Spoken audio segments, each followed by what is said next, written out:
Hi ನಮಸ್ಕಾರ ಎಲ್ರಿಗೂ welcome back to my channel. ಇವತ್ತು ನಾನು ಈ ವಿಡಿಯೋದಲ್ಲಿ ಸಿಹಿ ಕುಂಬಳಕಾಯಿನ ಬಳಸಿ ಬಡವರ ಬಾದಾಮಿ ಕಡಲೆ ಬೀಜನ ಬಳಸಿ ಹಾಗೆ ಮಂಡ್ಯದ ಕಬ್ಬಿನಿಂದ ತಯಾರಿಸೋ ಬೆಲ್ಲದಿಂದ ಹೇಗೆಲ್ಲ ಒಂದು ಆರೋಗ್ಯಕರ ಸ್ವೀಟ್ನ ತಯಾರಿಸ್ಬೋದು ಅಂತ ನಾನು ಈ ವಿಡಿಯೋದಲ್ಲಿ ತೋರಿಸ್ತೀನಿ.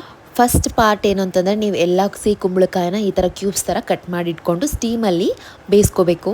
ಅದು ಸ್ಟೀಮರ್ ಆದರೂ ಸರಿ, ಇಲ್ಲ ಅಂತಂದರೆ ಕುಕ್ಕರಲ್ಲಾದರೂ ಸರಿ ನೀರು ಹಾಕ್ಬಿಟ್ಟು ಬಳಸ್ಕೋಬೇಕು. ಈ ಸ್ಟೀಮರ್ನ ನಾನು ಅಮೆಝಾನಿಂದ ತರಿಸ್ಕೊಂಡಿದ್ದೀನಿ, ತುಂಬ ಚೆನ್ನಾಗೇ ಉಪಯೋಗ ಆಯಿತು ನನಗೆ.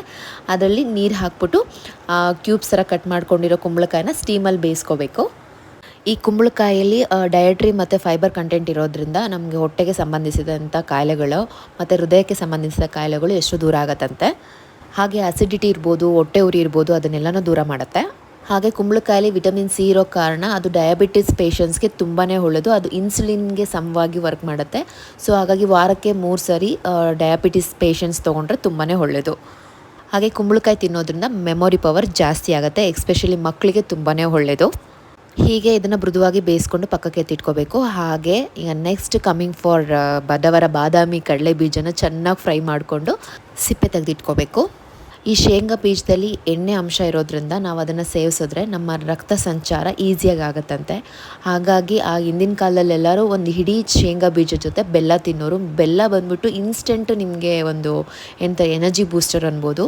ಆ ಬೆಲ್ಲನೂ ಬಳಸಿ ಹಾಗೆ ಮಕ್ಕಳಿಗೆ ಕುರ್ಕುರೆ ಅದು ಇದು ಅಂತ ಏನೋ ಕೊಡಿಸೋದು ಬದಲು ಈ ಥರ ಒಂದು ಸ್ವೀಟ್ ಮಾಡಿಕೊಟ್ರೆ, ಇಲ್ಲಾಂತಂದರೆ ಆ ಶೇಂಗಾ ಬೀಜ ಬೆಲ್ಲನ ಉಪಯೋಗಿಸಿ ಬರ್ಫಿ ಆ ಥರ ಏನಾದರೂ ಮಾಡಿಕೊಟ್ರೆ ಆರೋಗ್ಯಕ್ಕೂ ಒಳ್ಳೆಯದು, ಮೆಮೊರಿ ಪವರು ಜಾಸ್ತಿ ಆಗುತ್ತೆ. ಈ ಥರ ಒಂದು ಬೌಲಲ್ಲಿ ಶೇಂಗಾ ಬೀಜ ಮತ್ತು ಬೆಲ್ಲನ ಬಳಸಿ ನಾನು ಫುಲ್ಲು ಪೇಸ್ಟ್ ಥರ ಮಾಡ್ಕೋಬೇಕು. ನಿಮಗೆ ಎಷ್ಟು ಬೇಕೋ ಅಷ್ಟು ನೀರನ್ನು ಹಾಕ್ಕೊಂಡು ನಾರ್ಮಲಾಗಿ ಪೇಸ್ಟ್ ಮಾಡ್ಕೊಬೇಕು. ಬೆಲ್ಲದಲ್ಲಿ ಐರನ್ ಕಂಟೆಂಟ್ ಜಾಸ್ತಿ ಇರುತ್ತೆ. ಹಾಗೆ ಹೆಣ್ಮಕ್ಳಿಗೆ ಋತುಸ್ರಾವದ ಟೈಮಲ್ಲಿ ಇದನ್ನು ಕೊಟ್ಟರೆ ತುಂಬಾ ಒಳ್ಳೆಯದು. ಹೀಗೆ ಇದನ್ನು ಪೇಸ್ಟ್ ಮಾಡಿಕೊಂಡು ನಿಮ್ಗೆ ಎಷ್ಟು ನೀರು ಬೇಕೋ ಅಷ್ಟು ಹಾಕ್ಕೊಂಡು ಪೇಸ್ಟ್ ಮಾಡಿಕೊಂಡು ಈ ಬೇಯಿಸಿಟ್ಕೊಂಡು ಕುಂಬಳಕಾಯಿ ಸಿಪ್ಪೆನ ತಕ್ಕೊಂಡು ನಿಮ್ಗೆ ಹೇಗೆ ಬೇಕೋ ಆ ಥರ ಸ್ಮ್ಯಾಶ್ ಮಾಡ್ಕೊಬೇಕು. ಹಾಗೆ ಕನ್ಸಿಸ್ಟೆನ್ಸಿ ಹೇಗೆ ಬೇಕೋ, ಈಗ ಸ್ವೀಟ್ ಹೇಗೆ ಬೇಕೋ ಆ ಥರ ನೀವು ಅದನ್ನು ನೋಡಿಕೊಂಡು ಆ ನೀರನ್ನು ಹಾಕ್ಕೊಂಡು ಚೆನ್ನಾಗಿ ಮಿಕ್ಸ್ ಮಾಡ್ಕೋಬೇಕು. ಆಮೇಲೆ ಒಂದು ಸರ್ವಿಂಗ್ ಬೌಲ್ಗೆ ಸರ್ವ್ ಮಾಡಿದ್ರೆ ಬಾಯಿಗೂ ರುಚಿಕರ, ಆರೋಗ್ಯಕ್ಕೂ ಹಿತಕರವಾದ ಕುಂಬಳಕಾಯಿ ಸ್ವೀಟ್ ಅಂತ ಆದರೂ ಅನ್ಬೋದು, ಪಾಯಸ ಅಂತ ಆದರೂ ಅನ್ಬೋದು. ನೀವು ಮನೇಲಿ ಟ್ರೈ ಮಾಡಿ ಹೇಗಿತ್ತು ಅಂತ ಹೇಳಿ. ಸೂಪರಾಗಿರುತ್ತೆ. ಎಸ್ಪೆಷಲಿ ಮಕ್ಳಿಗೆ ಕೊಡಿ, ತುಂಬಾ ಒಳ್ಳೆಯದು. Thanks for watching. Please comment ಮಾಡಿ ಹೇಳಿ ಹೇಗಿತ್ತು ಅಂತ.